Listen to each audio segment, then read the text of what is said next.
You ever have one of those nights where the silence feels louder than anything else? That was me. It was just after 11 p.m. on a Wednesday, midweek depression hour, I guess. I'd left work late, skipped dinner, and walked out into a city that felt too big and too cold. My phone was at 7%, and my legs were killing me, so I called a rideshare like I always did. The guy pulled up in an old, beat-up Toyota Corolla. The kind that rattles a bit when it idles. Not the kind of car you expect deep emotional moments to happen in, right? But something about the way he looked at me, quiet, almost like he saw straight through me, unsettled me, not in a bad way, in a what the hell is this feeling kind of way. "You Leo?" he asked. "Yeah," I replied, yanking the door open. He gave me a nod and tilted his chin toward the passenger side. "Phone's dying?" I blinked. "Yeah. How'd you?" "Saw the notification on your screen before you locked it," he said, matter of fact. I cracked a tired smile. Observant. "I'm Gabe," he said, like it mattered. And somehow, it did. I buckled in and gave him my address. No more than 15 minutes away. A straight shot through quiet neighborhoods and a handful of green lights. Or so I thought. At first, we didn't talk. Just the soft hum of the engine, the dull voice of the GPS. But something about the car felt different. He wasn't playing loud music or forcing small talk. He wasn't trying too hard to be friendly like most drivers. It was just calm. And when he finally did speak, it wasn't forced. "You okay?" he asked, voice low and not looking at me. I shrugged. "Long day." "Work?" "Yeah, corporate job. You know the type." He gave a quiet laugh. "I used to. Now I drive this thing around and listen to people vent." I glanced at him. He didn't look like your typical rideshare guy. He was late 20s, maybe early 30s, short dark hair, a few tattoos on his left arm, and a sort of scruffy calmness I couldn't place. Not model hot, but solid. Real. I liked real. "You don't mind it?" I asked. He paused. "It's honest work. Sometimes I pick up someone like you." "Like me?" I raised an eyebrow. "Yeah, quiet, wound up. Looks like they need to scream but forgot how." I gave a dry chuckle. "So you moonlight as a therapist?" "Only for the sad ones," he said, flashing the smallest smirk. I should have felt called out. Instead, I felt seen. The app chirped a minute later.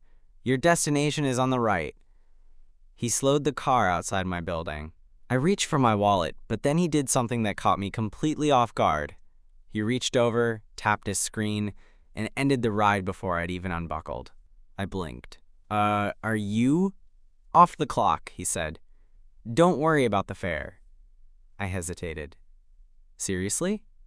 He nodded, eyes still on the road. "I'll sit with the car running for a minute, if you don't want to go in yet."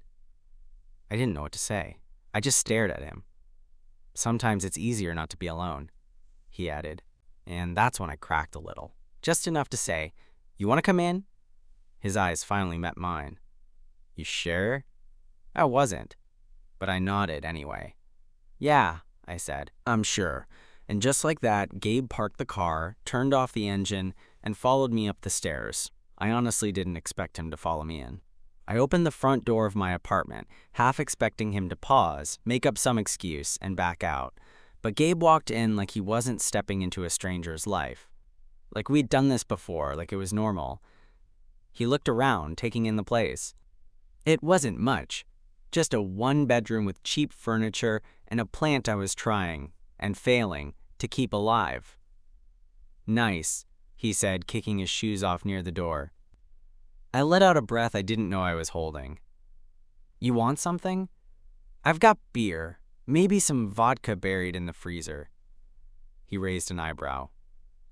"Beer's good." I walked to the kitchen, grabbed two from the fridge, and handed him one. Our fingers brushed for half a second. Nothing dramatic, just enough to notice. We sat down on opposite ends of the couch. It was quiet. Not awkward, just quiet. He cracked open his beer. "You always invite your drivers in?" I gave him a look. "You always turn off the app for your passengers?" He smirked.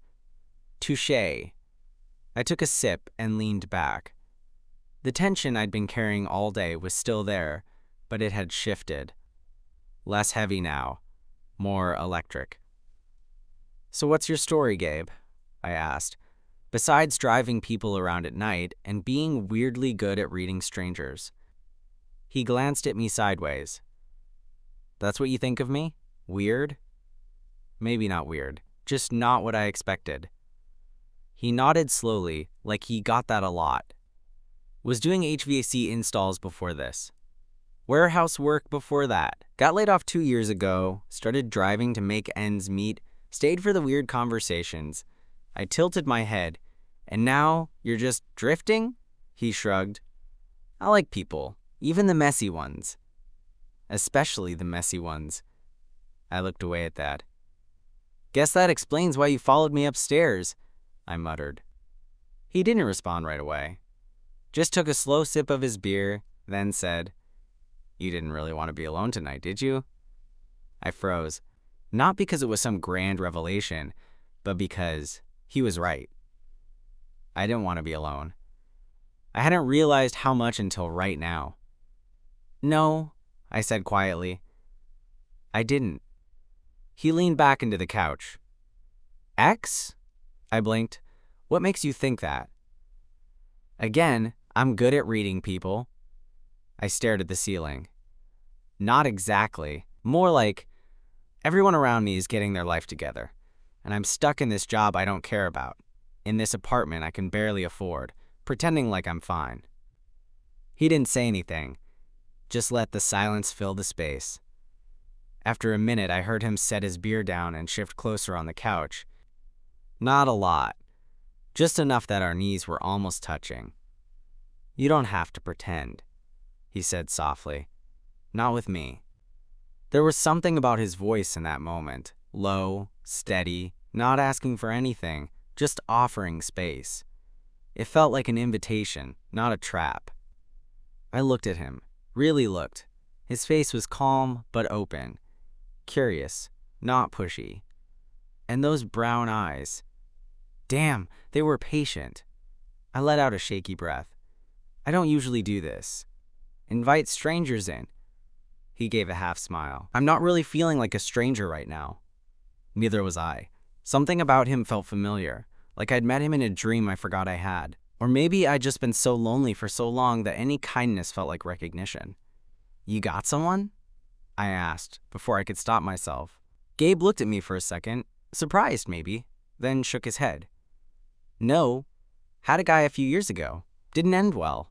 I raised an eyebrow. "You?" He chuckled. "What? Surprised I'm not straight?" I felt my face flush. "I mean, yeah, a little." He smiled wider. "Don't worry, I get that a lot." "What happened?" "With the guy?" he asked. I nodded. He wanted something else. Something more stable. I wasn't ready. Or maybe I was just scared. I let him walk. Regretted it the minute the door shut. I watched his expression shift, soften around the edges. There was regret there, but not the kind that wrecks you. The kind that lingers. I took another sip of my beer, trying to process all this. This wasn't how I thought my night would go. I expected silence, sleep, maybe a sad scroll through Instagram. Not this, not him, and definitely not what I was starting to feel. "You remind me of how I felt back then," Gabe said quietly. I turned to him. "How?" Like I didn't know if I wanted to be held or left alone. Like I didn't know if I wanted to feel something or nothing. His eyes met mine. "Do you know what you want right now?" I swallowed hard. My heart was thudding loud in my chest. The buzz from the beer had shifted into something heavier, something warmer. I looked at him. "I don't know." He nodded like that was okay. Then he said, "Can I stay?" Just that. No pressure, no assumptions, and for a second, I didn't answer. I just let the question hang in the air like a challenge to everything I thought I needed to be. Then I whispered, "Yeah, you can stay." He didn't move closer. He didn't touch me. He just stayed.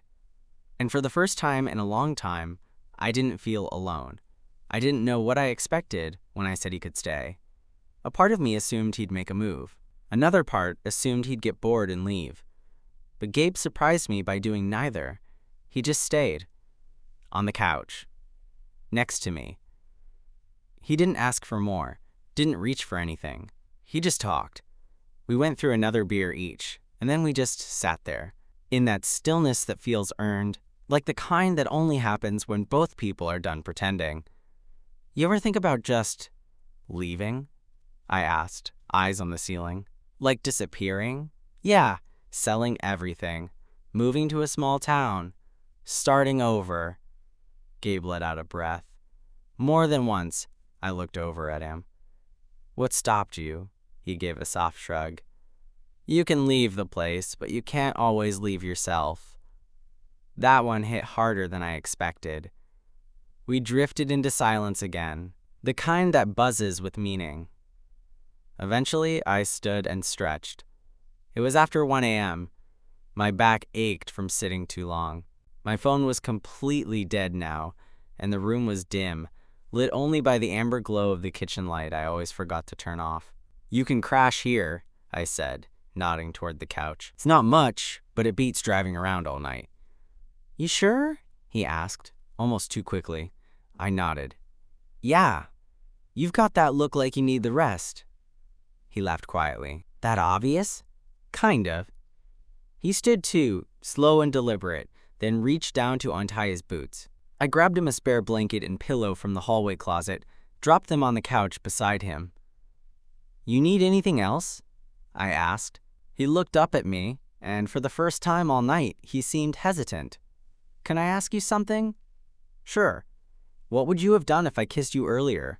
The question landed like a stone in the center of my chest. Not because it was shocking, but because I had been asking myself the same thing since he turned off the app.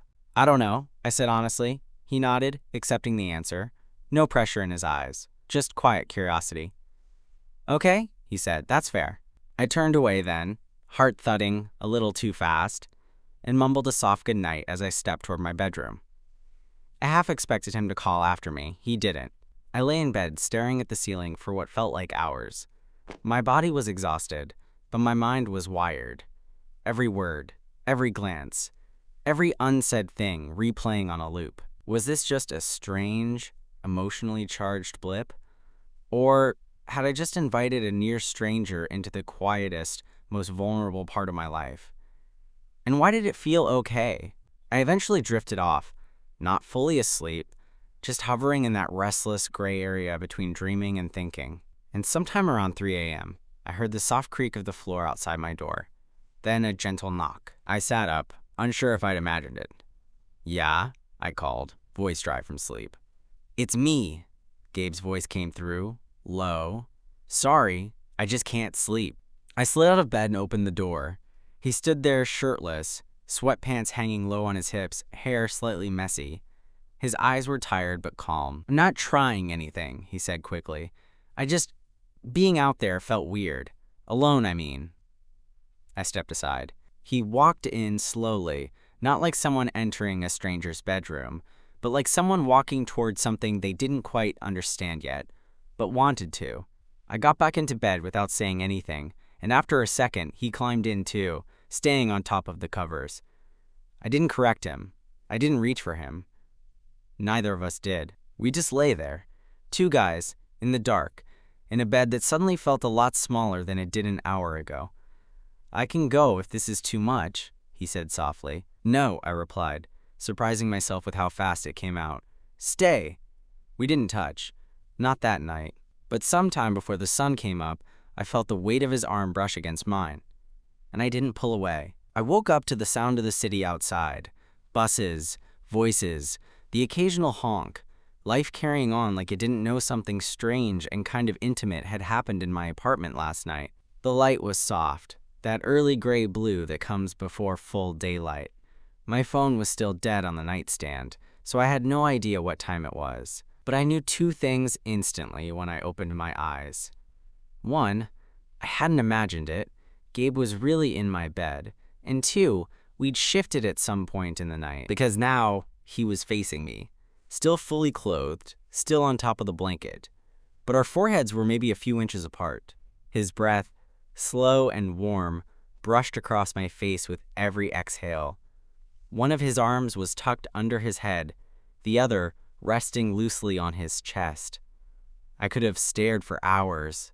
I didn't move. Not right away. Part of me wanted to soak it in. Another part was already bracing for the moment he'd wake up and realize he'd crossed some invisible line he didn't mean to. But then his eyes blinked open. No panic. No what the hell expression. Just that same calm look I'd seen in the rearview mirror of his car. He stretched slightly, eyes still on me. "Morning," he said, voice low and groggy. "Hey," I whispered. A beat passed. "This okay?" he asked, eyes flicking between mine. "Yeah," I said. Weirdly, yeah. He nodded and pushed himself up, running a hand through his hair.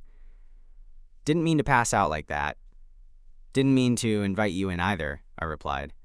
That made him smile. "Guess we're both doing things we didn't plan." I swung my legs over the side of the bed and stood. "You want coffee? I think I've got some leftover cold brew." "God, yes," he groaned. I padded out to the kitchen, still in my t-shirt and sweatpants. As I poured 2 mugs, I kept glancing toward the hallway, expecting him to grab his shoes and leave before things got real. But he didn't. He walked into the kitchen a minute later, yawning and shirtless, arms stretching high over his head. I tried not to stare. I really tried. "Hope you like it black," I said, handing him a mug. He sipped it and nodded. Perfect. We sat at the small table near the window, the silence between us a little heavier now. Not uncomfortable, just different, more aware. "What time do you start driving?" I asked. "I turned off the app last night, remember?" he said with a grin. "Still off." I raised an eyebrow. "So what? You're just taking the day off?" "Maybe," he said, looking at me over the rim of his mug. "Unless I've overstayed already." I shook my head. "You're good." We sat there for a while, not saying much. Every once in a while, our eyes would meet, then dart away again like kids caught staring in class. Eventually, he said, "You know, I wasn't trying to make a move last night." I looked at him. "I know. I just didn't want you to feel alone." "I didn't," I said. "I mean, I did. Before, but not after you came in." His expression softened. "You don't have to explain anything," I added quickly. "You can chalk this up to a weird night, sleep-deprived kindness." "Whatever." "But I don't want to," he said. That stopped me. "I didn't stay because I felt sorry for you," he went on. "I stayed because I liked being with you. Talking with you. I don't get that often." I set my mug down. "Neither do I." We sat in the quiet for another beat. Then he reached across the table. Not fast, not dramatic. He just placed his hand over mine. And just like the night before, I didn't pull away. His thumb grazed my knuckles like he wasn't sure if it was okay, and I curled my fingers slightly, letting him know it was. We didn't kiss.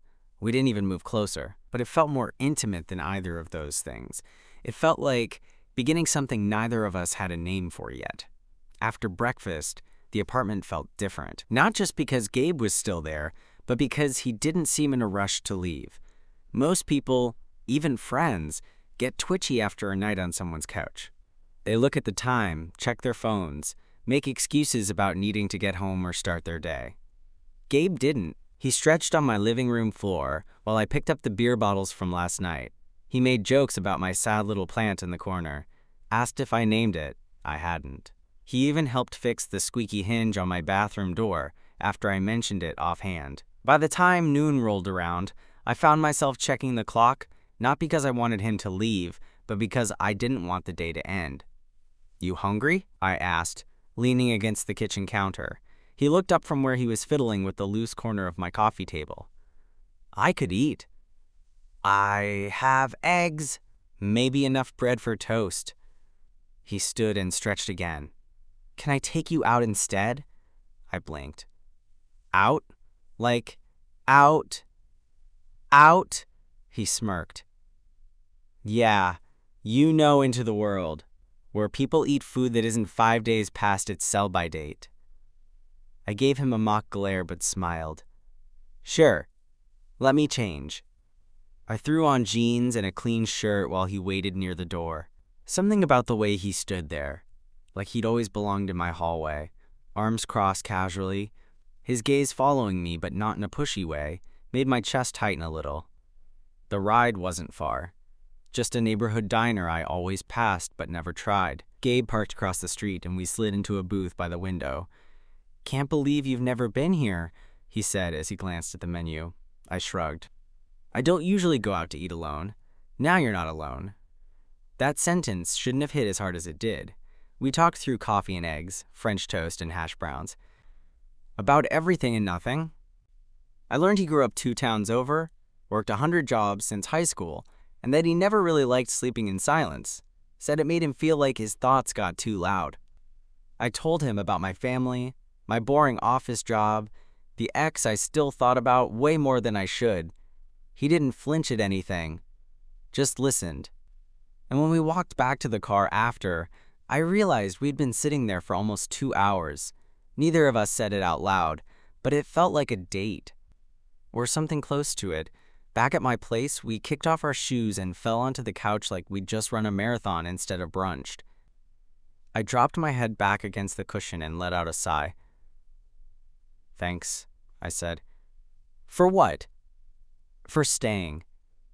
He looked at me for a moment. "You didn't make it hard." That made me laugh. "Still, you didn't have to. Most people wouldn't have."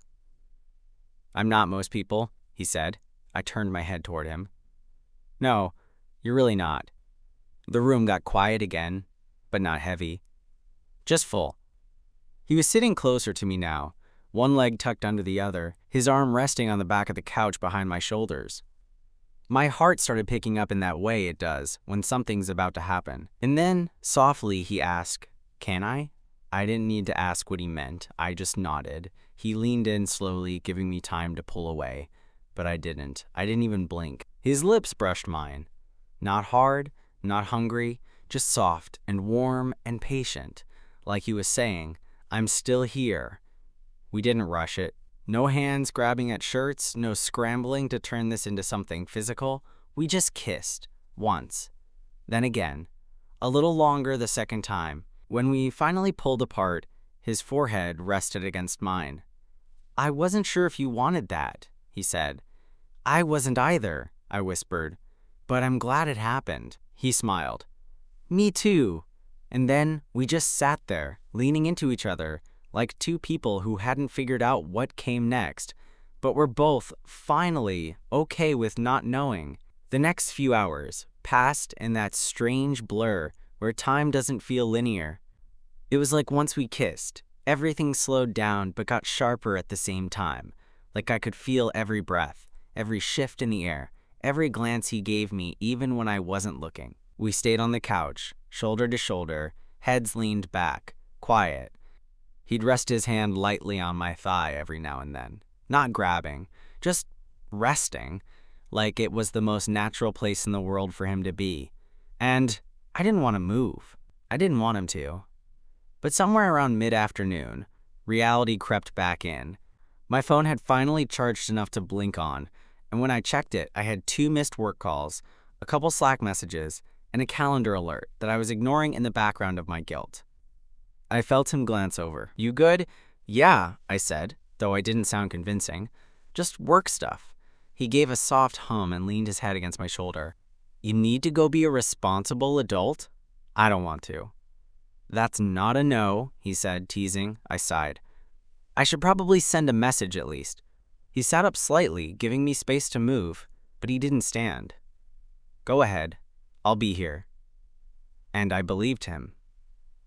That part was weird. Not just that he said it, but that I believed he meant it. I grabbed my laptop, fired off a half-assed apology email, and told my team I was taking a personal day. It wasn't a lie. I just didn't explain that personal meant letting a rideshare driver kiss me and stay the night. When I closed the laptop and looked back at him, he was scrolling through his phone quietly. "What about you?" I asked. He glanced up. "What about me?" "You haven't driven since yesterday. Don't you need to work? Live? Make money?" He smiled, small and warm. "I've got a little wiggle room this week." You're not running me into the red yet. Yet, I repeated, grinning.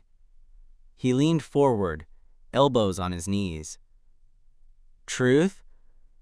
I didn't expect to still be here, but I don't want to go. I swallowed that a little slower than expected.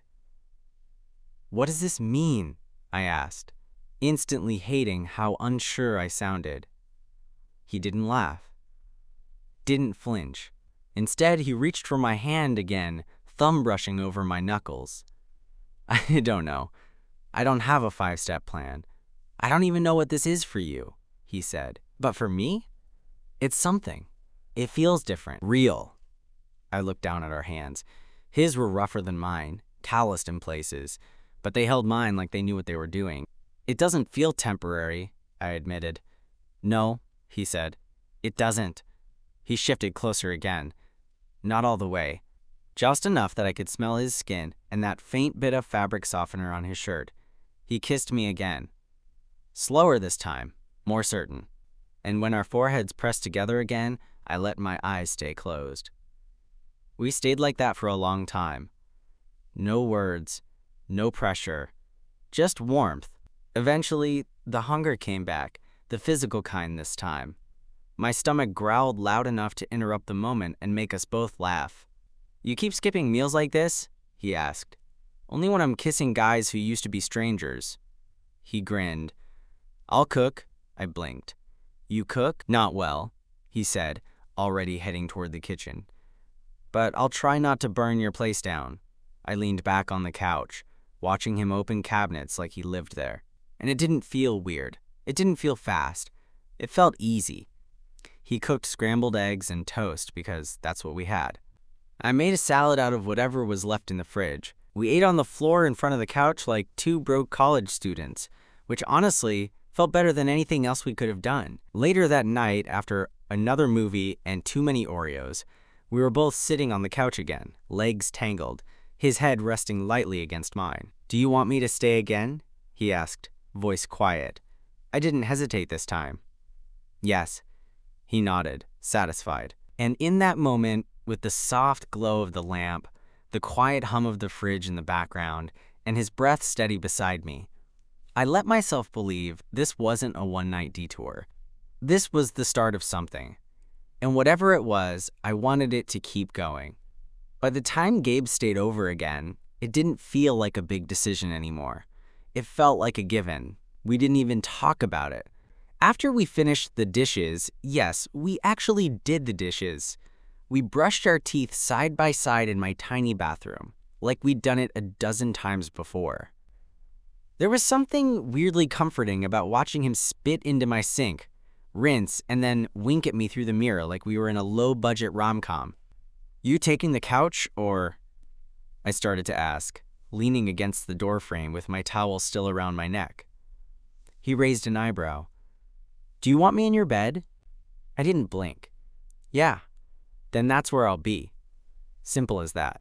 He curled up behind me under the covers, his arm loosely draped over my waist, his nose resting against the back of my neck. We didn't talk much after that. Just the occasional sleepy murmur, a soft chuckle, fingers lazily tracing each other's arms in the dark. And that night, for the first time in what felt like forever, I slept straight through till morning. No tossing, no waking up at 3 a.m. staring at the ceiling, just peace. When I opened my eyes, he was still there. Still breathing, steady and warm, his hand now resting flat on my chest. It took me a minute to realize I was smiling. He stirred a little. What? Nothing, I said. You're grinning. I didn't say it was a bad thing. He kissed my shoulder, just once. You ever have a morning where everything just feels different? I turned toward him. Yeah. Like right now. We lay there a while longer, neither of us in a rush to move. Eventually, he sat up, rubbed his eyes, and said, So, when do I get to take you on a proper date? That threw me. Because I hadn't expected him to ask. Not because I didn't want him to, but because it felt like we were already doing something deeper than a date. like we'd skipped steps most people took weeks to reach. But the question still made something in me light up. "You're serious?" I asked. He smiled. "I mean, I already spent the night, twice. Ate your sad little salad. You've seen me in sweatpants. I think we're past the casual hangout phase." I laughed. "Yeah, okay, you've got a point." "So?" He nudged. "Let me take you somewhere. Let me do this right." I hesitated, not because I didn't want it, but because it'd been so long since anyone actually asked. Most of the time, things just happened. You ghosted. You pretended nothing mattered even when it did. But Gabe wasn't like that. So I said, "Yeah, I'd like that." He smiled like I just handed him something important. Then he stood, stretched, and said, "I gotta grab clothes from my place. I can't wear this same shirt forever or you'll start judging me." "I've been judging you since the minute you walked in," I said with a smirk. "You're lucky I'm into that." He leaned down and kissed me once, quick but real, then grabbed his keys from the table. "I'll be back in a bit," he said. "Don't disappear." I nodded. "I'll be here."